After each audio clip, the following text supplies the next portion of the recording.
Hello and welcome to Politics here on France 24. Is there a mounting homegrown terrorist threat in France? This is the question rankling senior officials since the police gunned down a Frenchman who had thrown a grenade into a Jewish grocery store several weeks ago. A dozen alleged accomplices have since been arrested, and the French authorities appear to be very worried. So to talk about this new threat, or whether it is actually a new threat, we have three eminent specialists.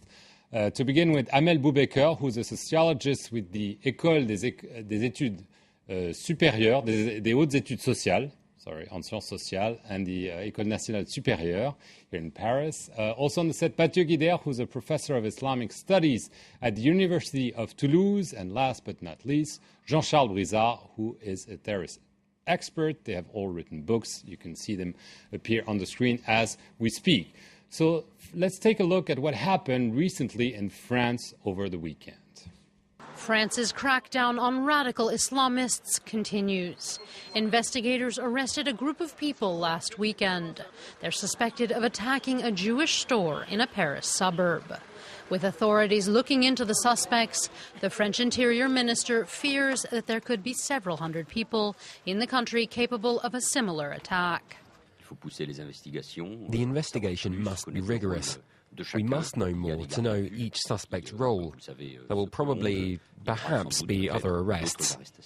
President François Hollande tried to calm fears. He pledged the parliament would soon be seeing new anti-terror laws.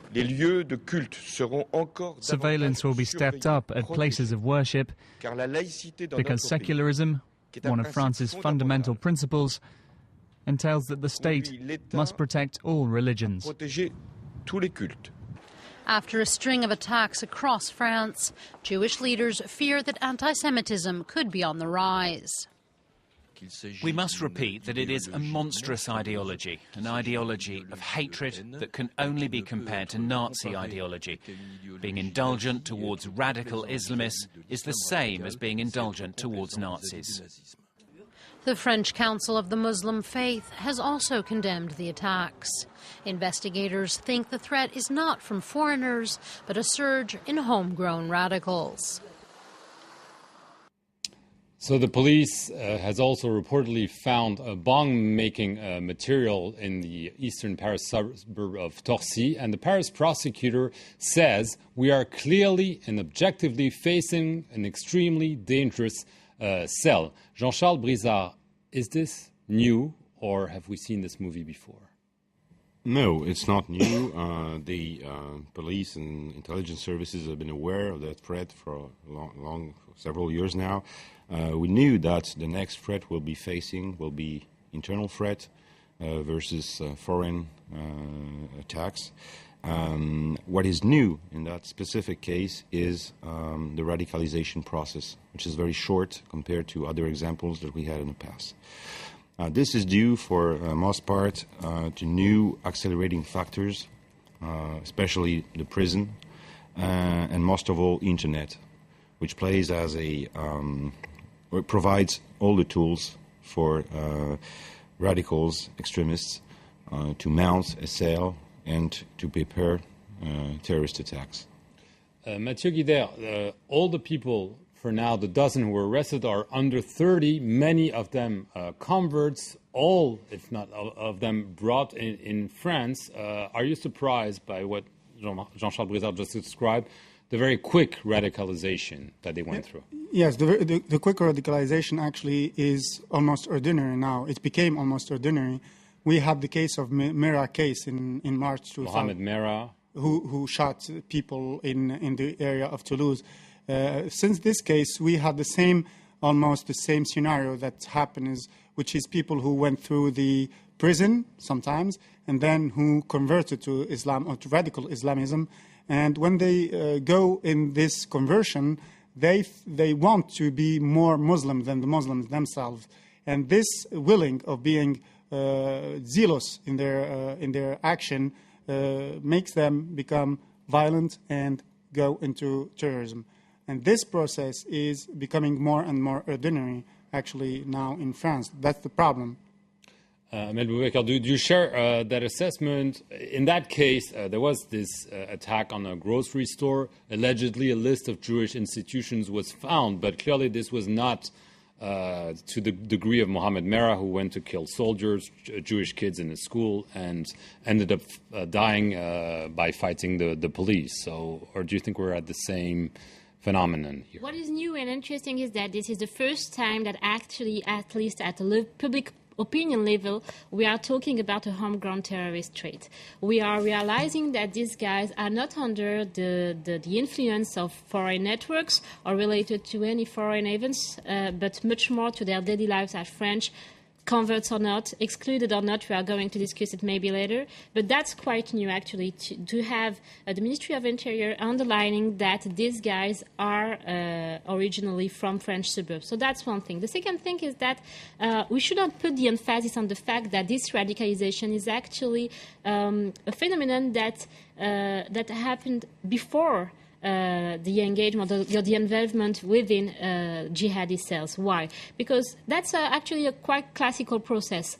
Ones get radicalized for various reasons. I had an interview with someone, for example, who got radicalized because his girlfriend decided not to have an affair anymore with him, and then he turned to jihadi cells. So motivation can be quite diverse. So one gets radicalized and then is looking for a group that can contain him, and in that case, actually, jihadi Islam or whatever how we label it is for now the most fashionable extremist ideology that one can choose in this context of a French suburb. Right, Jean-Charles Brisard, but in terms of how this is organized, generally you had people who were recruited by professional, quote-unquote, terrorists. They were trained abroad in Pakistan, maybe now in the Sahel region, but here it appears it's totally new. They might not even be related to known terrorist networks. That's true. As this has been said just before, those individuals who are converted, they're in a situation where they are searching their own identity. So they're very much influenced. They can be very much more influenced than others. And this is why you have extremist preachers who come to them and try to recruit them. So the recruitment is, I may say, at this stage now. When the people get into... They're not self-recruited, if I may say. Exactly. Now they are self-radicalized, that's true. But to turn now into what they wanted to do, meaning reaching combat zones, including Syria, for example. We know that there were many contacts between the cell and Syria. Then you need a network. You need a contact with foreigners, and that's what happened. They had a lot of electronic contacts, telephone contacts with external jihadists. Especially, they wanted to go to Syria through UK and Spain. Right, as we know. But in that case, isn't this more that they are looking to go rather than people from there trying to get them to come? Yeah, the shift is there. We have no more tourists coming from outside to France because they have no possibility to do it, because the security services are doing their job, because there is a good cooperation between countries and between all these services. So now it's more about jihadists who are homegrown and who want to go abroad to what they call the jihad lands, such as Syria, such as Afghanistan, such as Iraq, and now such as North Mali. So this change of conception and of perception of jihad is affecting now the French society and has some echo within the youth, the people who are marginal sometimes, and especially who have a criminal background. And this is new, because in the past we had some jihadists who will, for example, rob money or rob some banks, and then they use this money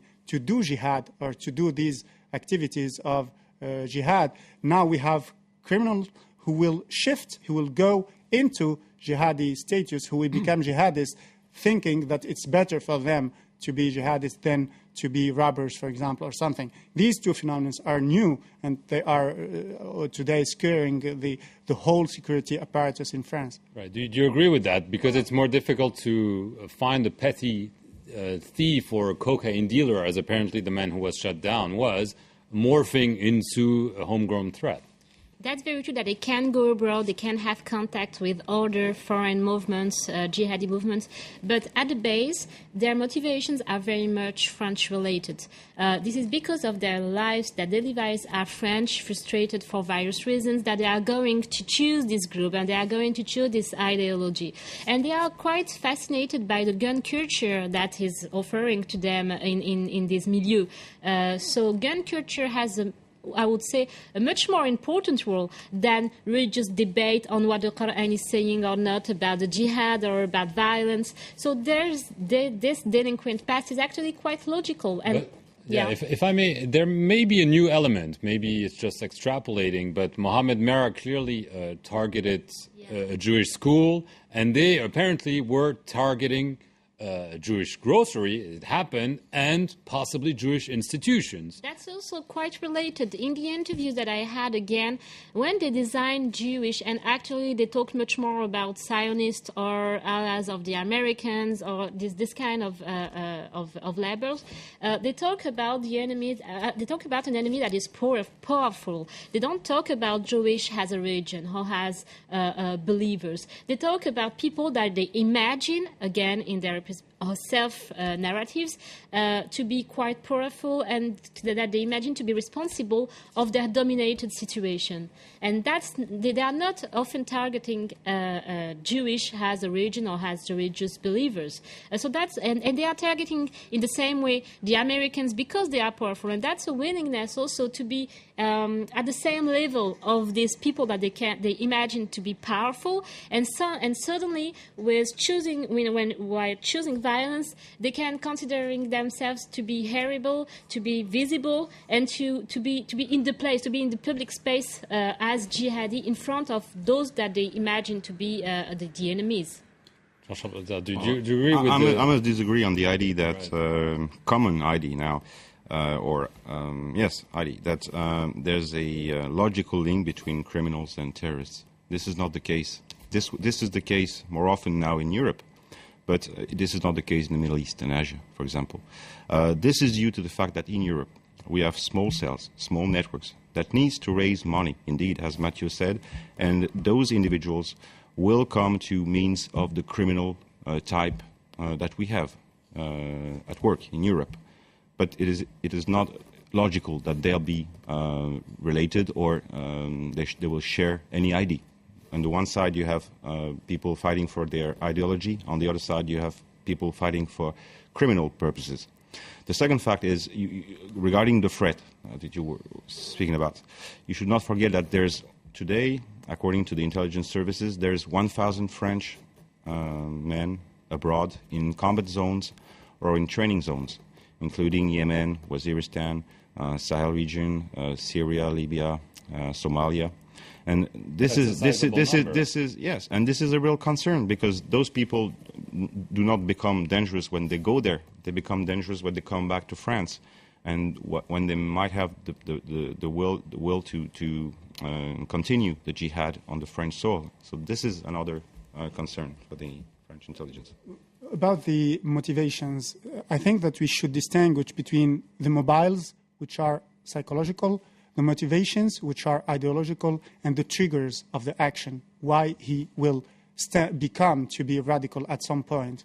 For the mobiles, which are psychological, I think that in the code of the jihadists, they have this hatred of Zionists, of Jewish. This is obvious. We have it in all publications, in all what they say, and especially in the targets. This is from a long time. It's obviously related to the Israeli-Palestinian conflict, of course, but on the French soil, in France, there's no link with this option. It's only psychological. They focus on this community because Mohammed Merah focused on it, and it's really new. This new surge in anti-Semitism in France. And they have the hatred of other Muslims as well, actually. We often don't talk about this mobile, but they are often rejecting the whole Muslim communities that are not choosing jihadi, because we have also to say, of course, we often say that these are only a minority, which is true, but they often fail to say that they are quite promptly and deeply rejected by the majority of Muslims. So they often act in an isolated way. And, for example, the Ministry of the Interior calling for denunciation or calling for the parents' duty to inform the police about the mobiles or the radicalization that they may observe among their children. I'm not sure that this will be a workable option, because I mean, first, they cut themselves from their family, from their original religious environment. So it's quite difficult, actually, to understand that they are going through a radicalization process if we focus only on religious visible signs. Is this really, Jean-Charles Brisard, a very big worry for security service, the lone wolf or the self-radicalized? Because there's no way, really, you can detect them. There's been not much of examples of pure lone wolves, I may say, because even Mohamed Merah, for example, who was first referred as a lone wolf, was not indeed a lone wolf. He was in contact with foreign terrorist groups. He actually trained in Waziristan. So, no, the real concern is, as it was said just before, it is a minority, but it's a loud minority. If you go today on the internet, you'll see violence expressed. You'll see calls to kill French or Jewish people in France. And this is common today, as we speak, through the jihadist forums, through the social networks. So this is, for me, the real concern, is to cut their base, their ideological base. Okay, we have to end it here. I'm sorry, obviously it's an interesting debate. I wish we had more time, but we'll do this on another occasion. Thank you to all of you, and thank you for watching Politics here on France 24. We'll see you next week.